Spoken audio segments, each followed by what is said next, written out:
Welcome back everybody, my name is Sucker, and today's continuation of the What's Next series covers the Dallas Mavericks, and what a season it was for them. They went into it with the clear intention of trying to challenge for the playoffs based off of their decisions to trade a 2019 first-round pick to move up and select Luka Doncic and to sign DeAndre Jordan in the offseason. For parts of the year, it looked like those decisions would actually pay off with a playoff berth, but once it became clear that that wasn't going to happen, they went into full tank mode, which is a smart strategy for a team with a protected pick on the line.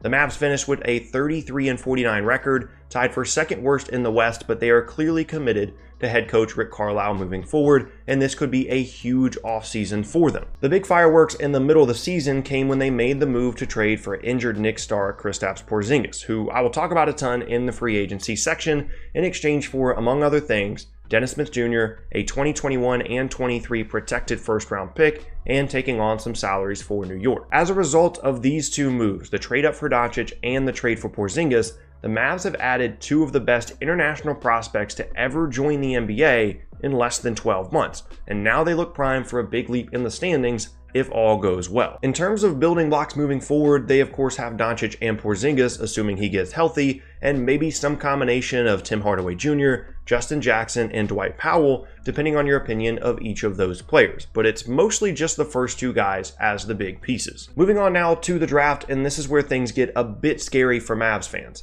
The pick they sent to the Hawks is top 5 protected, meaning if it lands in the top 5, then Dallas gets to keep it, while if it's outside of the top 5, then it will go to Atlanta. As you look at the draft odds, the Mavs have a 26% chance of landing a pick in the top 4 and keeping their selection, which aren't great odds at all. If they don't get lucky with that 26%, then it'll land somewhere between 9 and 13 and be sent to Atlanta. But just for a moment, let's humor ourselves and say that they do get lucky and get to keep their pick. The options within the top 4 are pretty obvious, and I've talked about them in the past couple of What's Next videos. If it's 1, then it'll be Zion. If it's 2 or 3, it'll be Ja Morant or RJ Barrett most likely. And if it's 4, it'll be some combination of the next tier of prospects like DeAndre Hunter, Darius Garland, and Jarrett Culver. The good thing for the Mavs is any of the players I just mentioned would fit into their team right away.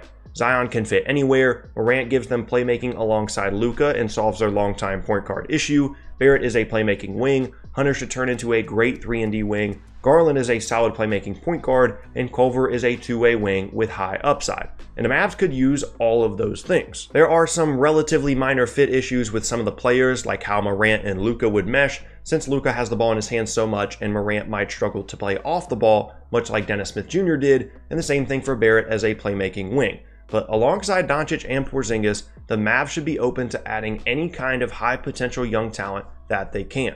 If the pick doesn't fall in the top 4, however, and it goes to Atlanta, that would obviously be a huge blow to this team, and they'll need to find ways to improve via free agency, since they already owe the Knicks their 2021 and 2023 protected first as well, severely limiting their draft capital. Speaking of free agency, this is where things get incredibly interesting for the Mavericks. On the surface, assuming Dwight Powell opts into his $10 million player option for next season, the Mavs are projected to have about $55 million in payroll for next year, giving them about $55 million to spend, giving them enough for a full max contract and about $20 million left over. But the biggest variable here, and a relatively major reason why Porzingis is no longer in New York, is that he is due for his rookie extension this offseason, and his value in the contract he can demand is pretty vague at the moment. Through his first 2.5 seasons, he was a clear rookie max extension candidate, but after a serious knee injury and sitting out all of this season recovering from it, how much money would the Mavs feel comfortable committing to him right now? In an ideal world for the team, if both sides are committed to signing an extension this summer, they would get him for a deal that preserves their max contract space this summer, or just a little over $20 million a year. This would give Porzingis big money and long-term security coming off of a knee injury, and the Mavs could still chase a max free agent this summer.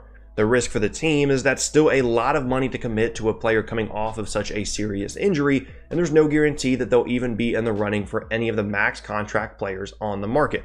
However, there is a pretty crazy other option at play here. It's been reported that Porzingis would consider signing the $4.5 million qualifying offer for next season, allowing him to become an unrestricted free agent in the summer of 2020, while sacrificing the long-term security of signing an extension this summer in restricted free agency. In my opinion, this has to be a bluff by Porzingis. There's no way that a player that hasn't been on the court in a year and a half and is a big guy coming off of a serious knee injury would turn down the long-term security of a big long-term deal for 4 to 5 seasons to instead sign a $4.5 million qualifying offer and become an unrestricted free agent a year later when his value might be higher, assuming he stays healthy and recovers from the injury. I would be completely shocked if that was the way that it worked out, but if it did, then obviously the Mavs would have even more cap space this summer, around $50 million total. In either case, I'm anticipating the Mavericks having max contract space this summer, potentially with a little bit left over, but we'll just focus on the max part. There are a ton of intriguing names out there, and obviously Kevin Durant, Kawhi Leonard, and Kyrie Irving are at the top of the list,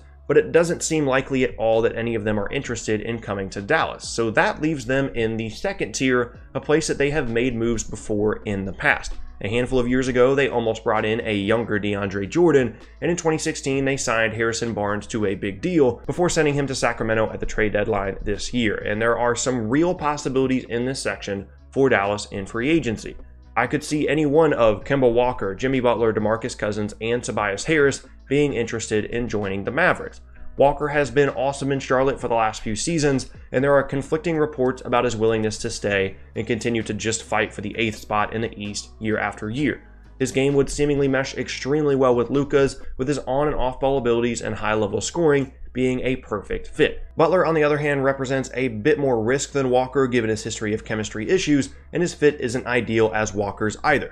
But his two-way impact would be a huge boost to this team. Moving on to Cousins, he's coming off of a second straight season-ending injury, but showed enough during the year to give teams hope that he is still an all-star caliber player in the right situation.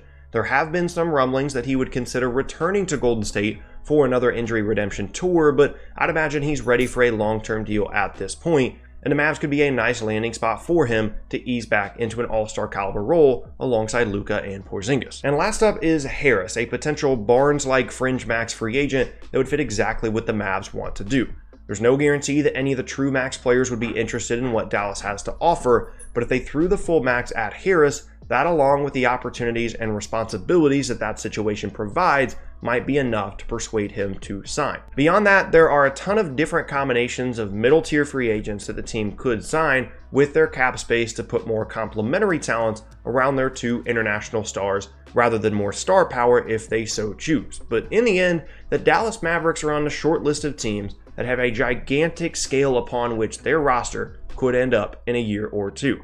They could get lucky and get a top 4 pick, land a big free agent, re-sign Porzingis to what turns out to be a bargain extension, and have a legit big 4 for the next 4 to 5 years at least. Or they could miss out on this year's pick, whiff in free agency, Porzingis could never properly recover from his knee injury, and have little room to improve moving forward with an inflated payroll and no picks after re-signing Luka to his rookie extension in 3 years. And really, they could fall anywhere in between on that scale. The first domino is going to be the draft lottery, and which way the ping pong balls fall will have a huge impact on the future of both the Mavs and Hawks. But with the percentages being what they are, the odds are in favor of Atlanta. Beyond that, they have put themselves in a much better position in free agency than they have in the draft, with over $50 million in cap space depending on how the Kristaps Porzingis rookie extension situation is handled. And that's really the theme of this Mavs offseason and will likely be what makes or breaks this team moving forward.